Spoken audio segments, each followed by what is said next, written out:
Hey, what's going on, everybody? Welcome to episode 212 of the Take Action Podcast.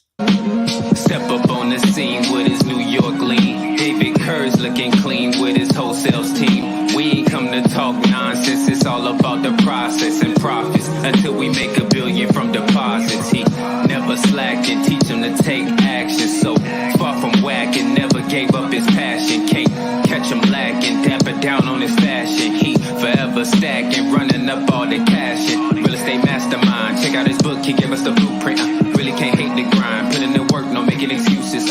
Quitting's a waste of time. You made it this far, don't make it like useless. Pull up and taste the wine. He got the flavor, mixing the juices. What's up, everybody? Welcome back to the Take Action Podcast. Today, I have with me Tony the Closer. If you're not following him on Instagram, immediately go to Instagram and start following him. Today, we're going to be talking about, listen, I'm excited about this interview. I've been following you. First of all, thanks for doing this with me. No problem, bro. Appreciate you having me on. Hell yeah, man. So I've been following you for a little bit, and I tend to try to, before I invite somebody to be on my podcast, either you got to be a part of my team or I got to just watch you for a while. And I've been paying attention, just to give a little bit of aspect to some of the folks, former athlete, turned real estate wholesaler, flipper, educator, which is real big to me because that's my passion, right? Author, podcast. Man, I'm doing a little bit of everything right now. Yeah, listen, I pay attention, Second, I saw you do good things for your girl and do a podcast where I was like, babe, we got to meet these people. yeah, man, that's like, you can't see it right now, but I even got my, I got awesome. my girl on my hoodie right now. We, I just like to highlight love in general. We just hit our 1 year anniversary meeting, so it's been pretty cool, and I think everybody really loves the story and just seeing people highlighting and showing love. And I noticed, because I keep paying attention, right? I noticed the hate crowd too, and the shit talkers, and listen, I got a great relationship with my wife. I had one of my boys look at me. He was like, man, she really is like your best friend. I was like, you just recognize that shit, really? Yeah, there's nothing like having a great woman around you. Nicole is like, she's been like one of the biggest blessings. I think as men, I think sometimes we underestimate the power of having a great woman around you and how much it makes life easier, for sure. I think I'm not going to say that it's impossible to do what we do on a daily basis without them, but I will say that it makes life a hell of a lot more enjoyable. 1,000%. Right? Yeah, a hell of a lot more enjoyable. So talk to me a little bit about what goes through the mindset of somebody who leaves the NFL. Give me your story. Give me your, what makes you go from that to where you are today? Yeah, dude, my whole life I just was talking to my neighbor. I grew up in North Philly. I had expectations of being success, and what success looked like to me was based off being an athlete. So my entire life and upbringing, I was focused on being a professional athlete. Ended up getting lucky enough to get signed to the Seattle Seahawks. Unfortunately, I got my first injury in my life when I got signed. I went back in the day. This was 2007. Got allocated to NFL Europe.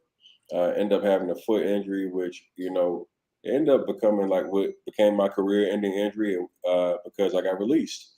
I got injury released, and then from there, I was kind of at one of those things where I had depression for a while because my whole life and my whole thought process was football. If it was football or nothing, you can't take away the thing. This was my baby.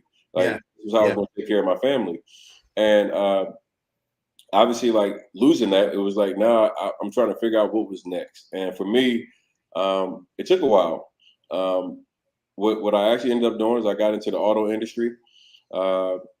Ended up working for the Hendrick Automotive Group, which is one of the biggest automotive dealers in the country. Rick Hendrick has the big NASCAR team with Dale Jr. and all the guys.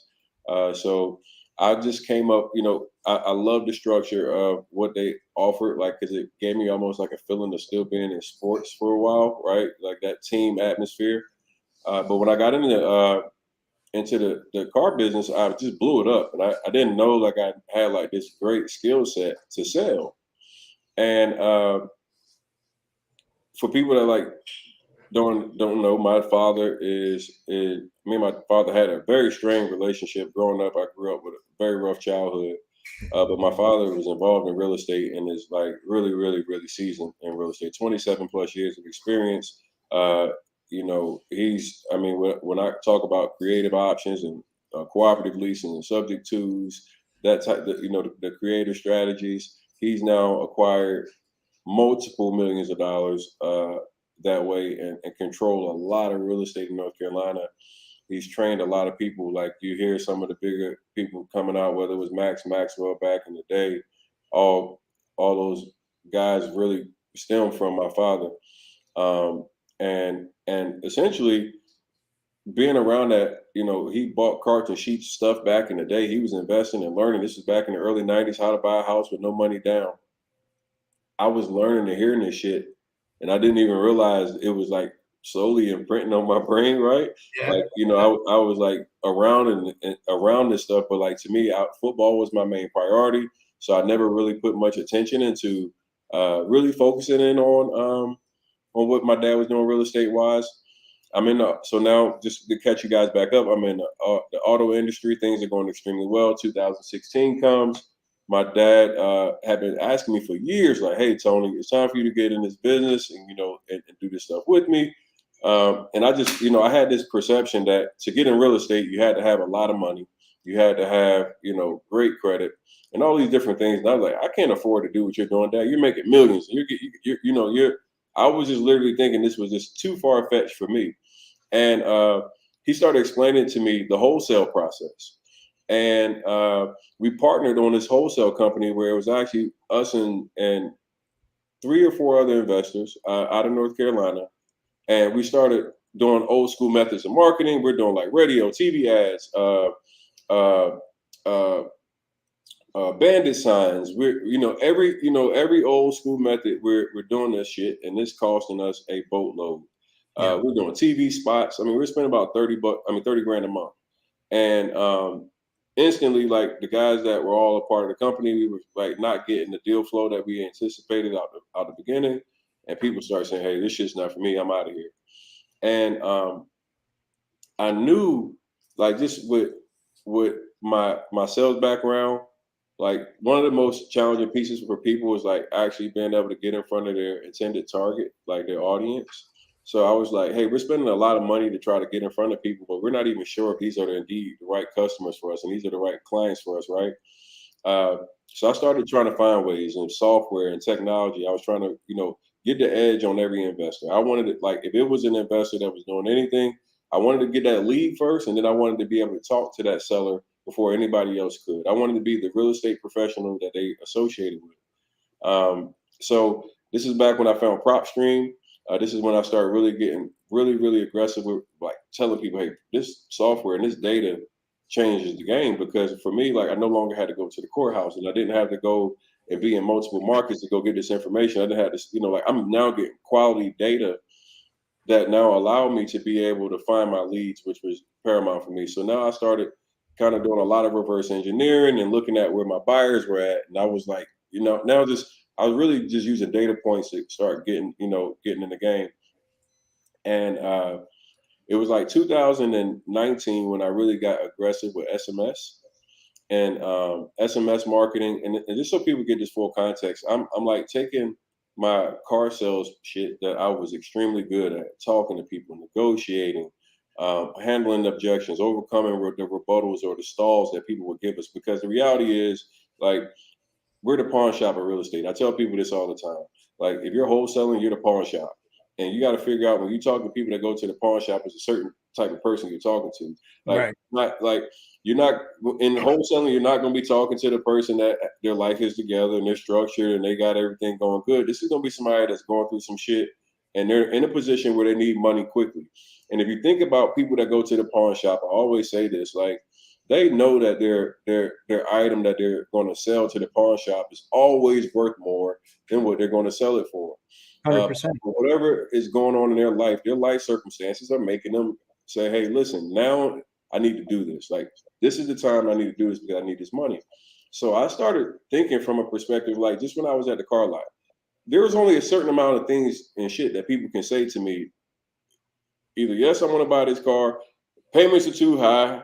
I started getting like the same stuff over and over again. So what I said is, let's be prepared for every objection that somebody could possibly give me if they were to tell me no when I make an offer to them on a property. So I started, obviously SMS blasting all these people, and now I'm using these strategies from both the car lot and now, what I have as far as wholesaling experience with my dad. I'm like, great marketing with getting more inexpensive leads with PropStream, because I'm sure because you've been doing this for some time, you probably use some other softwares where you had to spend thousands of dollars to get access to leads. I remember when I first got in, everybody was using um, I'm gonna draw a blank right now. Damn, I can't even, whatever. But it was an expensive way of getting leads, and every lead was so damn pricey. It was like, wow, like I didn't have that type of budget that I could continuously market, because I wanted to be able to take my money and be able to connect with people. But if you're spending all your money and trying to buy the data, and then you got to skip trace that, and then you got to get to most people, I realized just financially probably weren't in the position to be able to do it. So PropStream was like the first thing that really kind of gave me that edge where I can now say, hey, I got $100 in, and I can start talking to, all these people, and I can get access to all this data. So that was like one of the game changers. I started trying to do the most with the least. Like, who in here wouldn't want to do more or less money? And at the time, I was broke as shit. Like, when I tell you I was broker than broke. I didn't tell you guys, 2017, I got arrested. So when I got arrested, I come out of jail. I didn't have any money for anything. I was up for foreclosure, repossession. I actually had to file a bankruptcy. So like my life was like at the bottom of losing everything that you could potentially lose. And at that time, I knew the strategy. I knew how to actually wholesale. And I was like, if I could just start, getting with the little bit of money that I had available to get in front of a couple people, make some offers, I could be back in the game. And I actually found PropStream, and I just pulled this list. And I was in Durham, North Carolina, and I'm pulling these lists of like high equity properties that were vacant, that were in certain zip codes, because I knew where all my buyers were looking. And I ended up finding this one great deal. And this one great deal was like what catapulted my business, like both in real estate and as far as an online persona. I had a lady that had a property that I ended up making $88,500 in one transaction. Wow.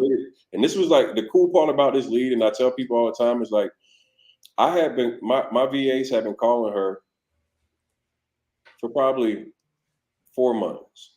She was on the list. We have been calling her for 4 months. And then I was just thinking one day, I was like, I never answer my phone from calls that I don't know. Never. Like, if I don't know you, I'm not picking that shit up. So I was like, let me send her a text message. So I sent her a text. I was like, hey, look, I'm an out-of-state investor. I'm looking to buy a couple properties before the month is out. Would you be interested in selling this property? She responded, what's your offer? I'm like, well, damn, I've been calling you for 4 or 5 months. I couldn't get you on the phone. And now she's like, what's your offer? I was like, be glad to give you an offer. Better yet, I would love to just take, so I don't miss you and misquote you on my offer. Is there a good time that I can actually come to that property and physically see it? So, I can make sure it's a best offer I can offer you. And ended up setting up the appointment, which was, like a big deal for me. I'm all excited because now I'm finally getting like in contact with some people and like getting action. And I get in the property, and she was like, hey, I just had a wholesale that came here. He couldn't close his deal for whatever reason. He couldn't get to the finish line. And that was key for me. I was hearing some of her frustration. I was like, that's cool. And she was like, well, he offered me. And I said, ma'am, it wouldn't be fair for me to know. She goes, what do you mean by that? She was about to tell me how much he had offered her. Right. Ma'am, keep that number to yourself. It wouldn't be fair for me to know. And she was kind of like set back by that. Like, and she's like, what do you mean? I said, because if I was going to offer you 50 grand more than that, would you want my offer to be based off what he offered you in the past? Or would you want to know exactly what I thought your property was worth with no bias? She's like, well, shit. Okay. I guess I'll hear what you got to say.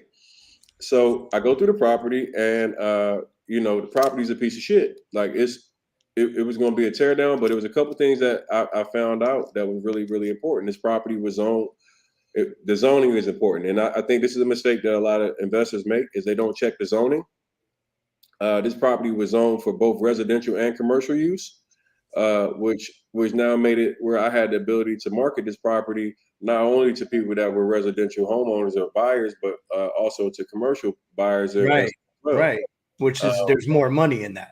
More money there. It's more Yeah. like there's way more money there. So I knew that. But this property is like kind of in the hood. Like it was like it's a sketch area. And I just was frank with her. I said, ma'am, here's what I can offer you. And I offered her $10,000. The house is worth $200 and something thousand. No bullshit. I offered her 10 grand. She's like, well, this other guy offered me $150,000. I said, what happened? Did he close? I said, what I'm telling you is how to get rid of your problem, all the headache, because she had explained to me like she was getting fines from the city for like the property not being maintenance and taken care of. So this property no longer. You got to pay all that off too. Right. This property had become an expense to her. It become a problem. It was a headache. So to me, I'm saying, hey, listen, I'll clear this thing off your books right now. I'll give you $10,000. She's like, no way. But then I started explaining to her, and I actually have a video like this whole conversation as I'm talking to her about what it goes into actually repairing, how long it's going to take me to do it, and all these different things. And I was so convincing. Her husband sided with me. It's like the most amazing shit you would ever saw in your life. But like I'm sitting there, and the husband's like, look, babe, if you want this money, you better listen to this guy because he knows his shit and he knows what he's talking about. And that's some of the things I talk about as investors is really important, how we position ourselves. Like not just going into a property and not having knowledge, but actually being informed as a person that can say, hey, look, here's what other properties are selling for in your area. Knowing just your market, right? So when you can have a conversation, it's an informed conversation versus being somebody that's umming your way through something. Like if you go to your doctor, and I tell my students all the time, the number one thing we want to do is we want to be like the doctor for your client, right? And if you go to your doctor and your doctor's not certain, if they're umming their way through something and they're giving you like signs of like they're not certain, and you're not going to be comfortable with that being your doctor. And that's the same thing that happens with a lot of investors is they go in and they half-assed their work, they've half-assed their due diligence and trying to get knowledge on that property. And then they go and try to talk like an educated person with somebody that you can make 20, 30 grand on. Doesn't make sense, right? Yeah. Like you want to make big time money, you want to make big investor money, but you're not actually taking the time to educate yourself on what's going on in that market. So I took a few minutes, like just before I went there, I just did a quick market analysis. I knew what was going on. I educated them on the market. I told them about the other properties, and I was able to leverage that to get a lower offer in on them. They accepted that offer, and I ended up making $88,500 on that property. Like I literally sold. I made more money than everybody on the deal.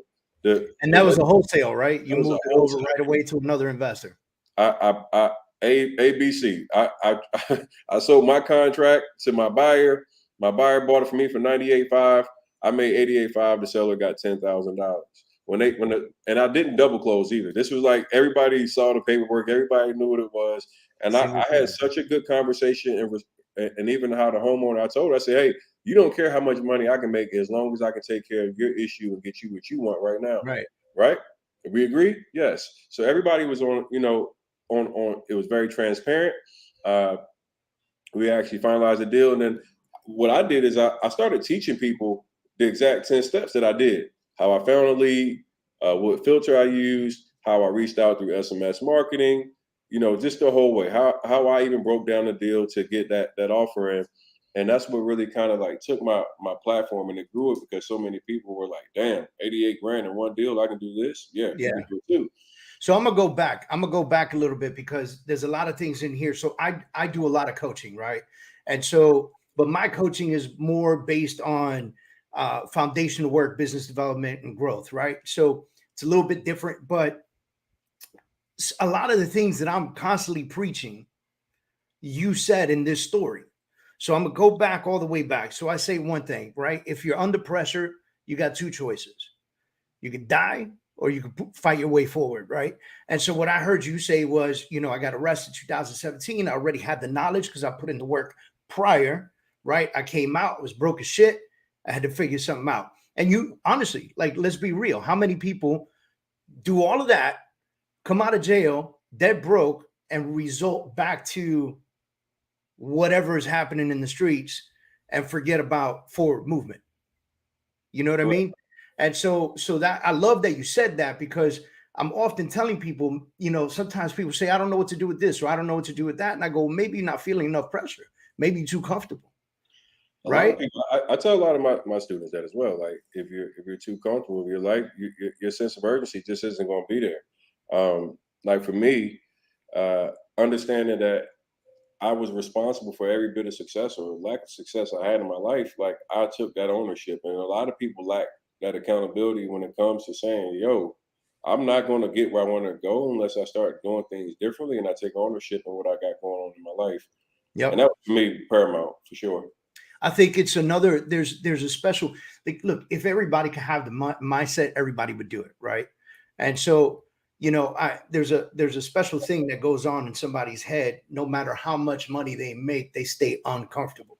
Right. And so I think that there's a lot of opportunity there that people don't really understand. They make some money, they put a little cash in the bank, they go fuck up, buy some stupid shit. They're not really reinvesting it back to their business. And they stay in that circle of life fucking mindset that just doesn't allow them the opportunity to expand. Right. The next thing that you said was SMS, right? So you got into the text game. And oftentimes when I speak to the people that I work with and the groups and the masterminds, I say, SMS, there's a huge rate of return on text message, right? No one wants to pick up their phone anymore. No one even wants to have conversations anymore. Correct. Like, and then the best part about SMS is what SMS gives you is the ability to be able to use it as a filter. Like, I think one of the most common mistakes people have is that they start marketing and they don't understand the ability, how important it is not to have wasteful marketing. I love when someone tells me no. If you tell me no, I can stop spending money on you. I'd rather put my money into the maybes or the people that still want more information. Like me spending more money on somebody that's not interested in ever doing business with me is like the biggest waste ever. So Right. For me, SMS gave me the like a pure filter. Like for me to be able to send out a blast to several hundred or several thousand people all at once and give them the ability to say, hey, I want more information or fuck off. Like either way, it didn't matter to me. And the problem is I think so many people personalize this shit. Like when they get a text that says like, hey, fuck you, don't text me or whatever. They get hurt.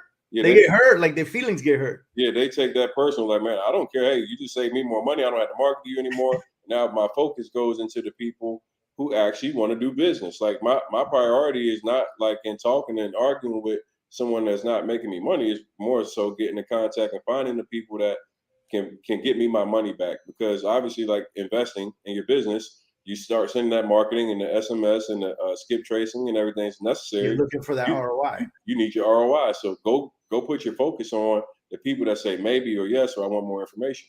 We take our no's and we move them into automation for the next 3 years, right? Because no now might not mean no forever. No now might be, listen, a year from now, they might be hurt and they might need something. They might, divorce might happen. I got to get rid of my house. Like whatever. Life happens, Look, I have a great example. I tell people is I reached out to a guy to buy my domain. I close deals, right? And when I first reached out to him to buy this domain, he didn't want to sell it. It was a real estate guy based out of Denver, Colorado. And when I reached out to him, he had no interest in selling it. Like, matter of fact, he said, "You want to buy it?" It was like $20,000. He gave me some outrageous number, like just basically telling me, like, "You want to buy it?" He's going, and he wasn't even using it. It was just a park domain. Yeah. And this was probably like in September of 2019, excuse me. I reached back out to him on December 26th, day after Christmas. He just spent all that money on Christmas. I called him and said, "Hey, look, man, this is Tony again, Tony the Closer. I was wondering if you had any interest in selling that domain." And I bought that domain from him for $500. So this guy went from, wanting $20,000+ $20,000 to $500. Yes. So timing and everything. Time, follow up, timing. You just using the circumstances. I knew Christmas had just passed. I said, hey, people spend money on Christmas. Sometimes people overspend on Christmas. Let me see if he was one of those guys that spent too much money. Now he needs to find some ways to recoup that shit. Yeah. So, now you gotta pay his light bill. Exactly. All right. Next thing you said was relationship. So you didn't actually say relationship, but you explained how you created a relationship with this potential lady who needed to get rid of her house and her husband. Um, how important is developing the relationship with somebody in your business? Well, it depends on what we're talking about. When it comes to sellers, um, if you're in the same market and you're not virtual wholesaling, dude, that's the biggest profits. Like I don't care what anybody tells you. When you can personalize something, you can always make that experience bigger and it's going to get you bigger profits. Like I mean, whether it was in the auto industry, whether it's been in real estate, if you put somebody in front of you and they can start personalizing, get to know you, like you, trust you, those will always be your opportunities for not only bigger deals, but repeat deals and customers, referrals. So really, really critical to always have great relationships there. Um, I mean, with any, I mean, just any business really.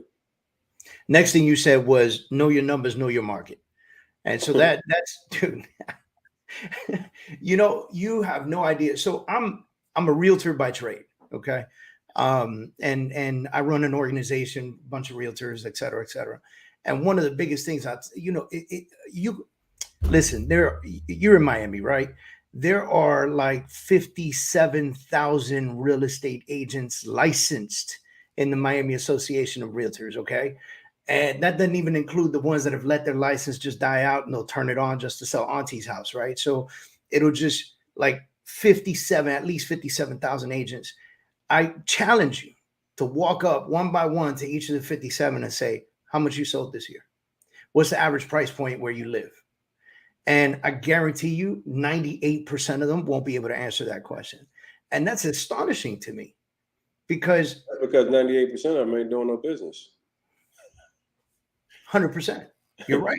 Most of them are getting licenses and then they're waiting on shit to happen instead of making shit happen.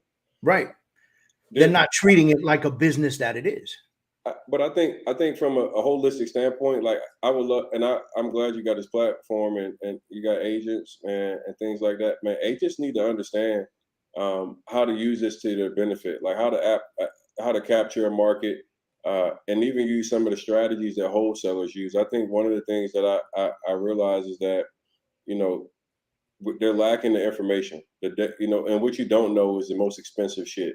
Yep. I know so many people who get into this business and they're so excited about the opportunity and they get and take all these nice ass pictures and they think taking nice pictures and then they're going to get clients. It doesn't work that way.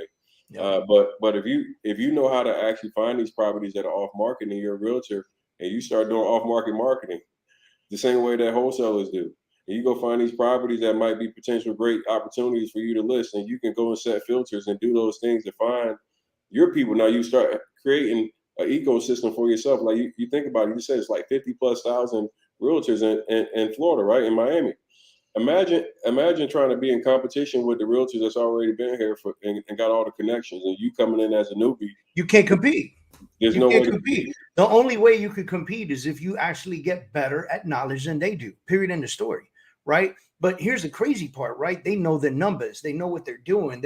Listen, we had a conference in New Jersey. We roll up to New Jersey, my partner and I, new world title. And when we got to Jersey, we did this big conference with Tom Ferry. I don't know if you're familiar with Tom Ferry, big real estate coach on the real estate sales aspect for realtors, right? And somebody got up and it was Q&A time, right? So we ran to him with the microphone. He got up and he said, how do we prepare for the shift? And so Tom said, what shift? And he said, well, this is coming to an end, right? And like things are going to start correcting and this and that. He goes, well, where are you getting your information? And the realtor just kind of like shut down, and then so Tom like gave him 10 seconds into Tom Ferry. He says, dude, I'm subscribed to this, to that, to this, to that. I get daily emails with updates and what's going on in the market. I study the numbers on a national level because I'm a national coach. I don't just sell this little area, And he's like, there is not one article that's come out that has talked about a shift to lowering the market. Not one. Right. And he goes, so if you have no backing to your question, shut the fuck up and sit down.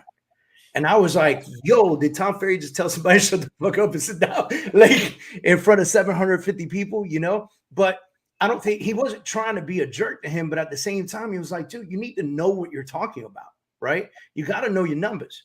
If you're going to be selling a market, marketing into a market, know what you're talking about when you do that. And I think more importantly is stop operating out of fear. Like when I hear questions like that, I hear fear. Yeah. My question would have been to him like, how can you capitalize on where you currently are right now? So many people are always focused on the doom and the gloom and what if shit goes wrong. Well, my biggest issue is like, what if you miss this golden opportunity to make all this damn money right now? Like, I have people all the time say, "Hey, Tony, what if they make a wholesalers get licenses?" Well, guess what? Right now, you don't need one. So Just go do it. why is your focus on some shit that isn't even necessary to what you got to do right now? Go be the best wholesaler and take advantage of not having to have one right now.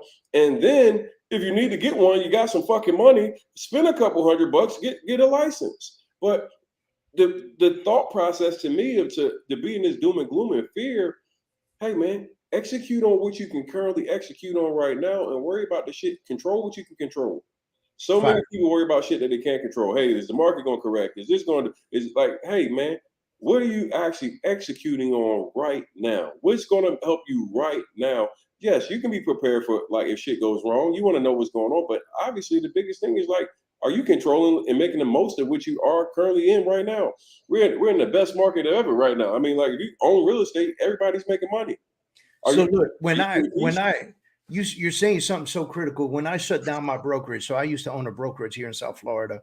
We were in 2019, October 2019, I shut it down.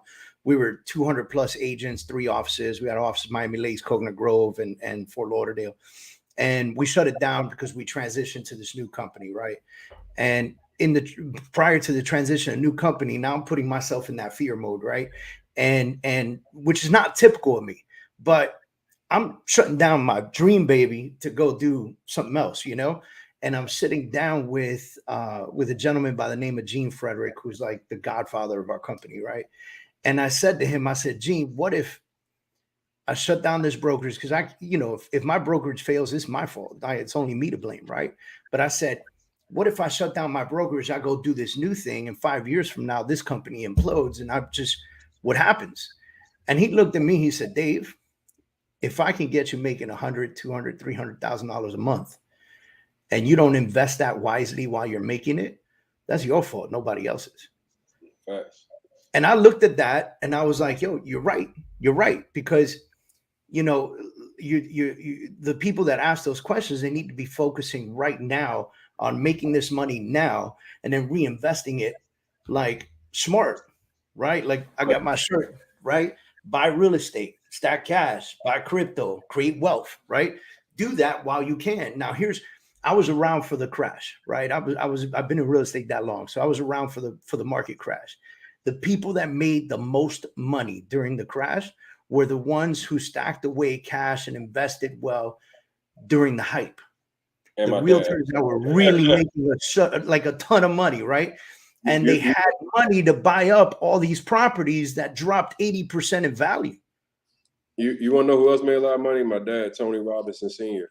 That's because he was able to take advantage of the people that were operating in fear, the people that were losing properties, things of that nature, and using creative strategies. You had so many people who didn't know how to do anything. I mean, tons of investors lost properties because they were over leveraged and things of that nature, and those properties and etc. And first off, the knowledge is so important. I think so many people underestimate the most important piece is being educated, so you know how to operate when shit's going down. So now you can position yourself properly. I think that's why I like understanding wholesaling, understanding of these strategies, so you can actually acquire properties and know how to actually operate in a way that you can make fast money that you can now go allocate into other things, whether it be crypto, whether it be in anything. But too many people, they're just not informing themselves, educating themselves on a way to properly get paid so they can put themselves in different places. Right. Huge. Last thing I heard was after we talked about knowing your market, you mentioned, how much money you make. You talked about the different levels of how much money you can make doing this business, right? And because you have to educate yourself, you have to go into a program like the one that you offer so that you can actually know exactly what you're doing. And when I sit with people, and I often tell people, look, you either mentor under somebody, or you pay for a coach, or you join a team that's already doing it. But like, if I would say, if I could turn back time and start all over again, I would have joined the baddest team that there was in South Florida.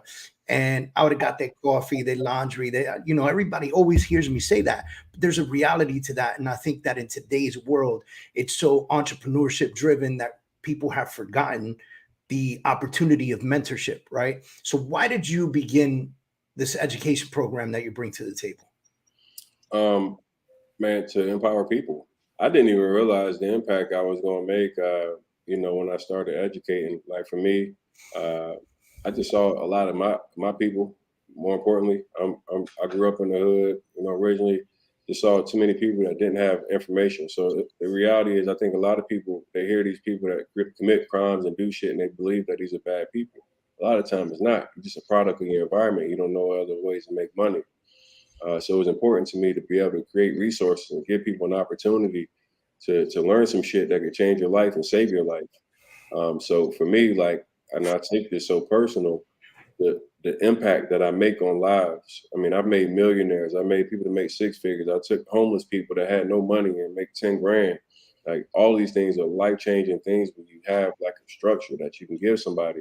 So to me, it was like using my what's in my heart and being pure to empower as many people with information that can help them and better their lives, because I did it myself. Like my life was in the ruins. I can't believe, like, damn near 5 years ago, man, I was bankrupt. And it's like the time seems like I was just talking to my neighbor, and I'm like, it doesn't even seem like it's been 5 years. But to know, like, I came from where a lot of people can resonate from. Like, most people, when they hear like a guru or a coach talking to them, they're talking to them from a place where they can't relate, because that person never really truly been where you've been at. So it's like, you can't talk to me. But every experience, every thing that I've been through has been to be able to now empower and help people make better decisions, help them inform themselves. And I mean, like, to be able to say, like, now I can look up and, like, everywhere I go, there's somebody walking to me that either has my program, has made money with me or some capacity, is literally amazing. And that's the most important piece. Is like, now I'm in a position to ethically give people something that can be beneficial to them, to do something for people without ever having to feel like it's malicious. And then it's something that obviously is like empowering and giving people hope. So I love that ability to know that I could use the information that I learned, put in a coaching format. Obviously, like me having a sports background, I'm passionate. I understand discipline. I understand structure. I understand coaching. Like, I was the captain of my team, so like, I've always been a leader. Like, I've always stepped to the forefront. I've always stood for what was right. And those elements, those things are what I use to be able to coach, to be able to inspire. Because being a coach isn't just about what you know all the time. It's about the influence and getting people to be able to take action. It's about getting people to be able to believe in themselves when they don't believe in themselves. It's taking that person that has literally no fucking no path, and giving them the path that gives them the new life that they believe in themselves, and now they can change it. So that's amazing, man. I look, I love your answer, because you may not know this about me, but I was born and raised in New York, in the Bronx. I'm Puerto Rican. I grew up with a stepfather, and then that separated. I had a single mom for a long time. I got a little brother, and for me, that's huge. And so when I was younger, what we live now really wasn't in sight. You know what I mean? And so to have the opportunity, like you just said, like, to be able to inspire people to do something greater, bigger in their lives, like, I've done everything that shouldn't have been done from a Puerto Rican kid from the Bronx. You know what I mean? I've been in real estate. I coach. I've written 2 books. I'm writing a third one. Like, I'm having way too much fun, and I'm enjoying building these businesses, right. And I hope and pray that I'm able to inspire the people that can look at me and go, yeah, man, why? I mean, he's doing it. Why not? Right. Yeah. He's doing it. Why not? Let me go learn from him. It's just feeling to be able to inspire somebody. So let me ask you a question, Tony. Instagram handle, what is it? Yeah, my Instagram handle, Tony the Closer. All right. So, folks, if you're not on Instagram following Tony the Closer, you need to be. We're going to make sure that we put the link to your IG on the descriptions. Michael, you got that, right? So we're going to get his Instagram handle. We're going to put it on all the descriptions. And then what's your website if people want to sign up with you and get educated on the wholesaling?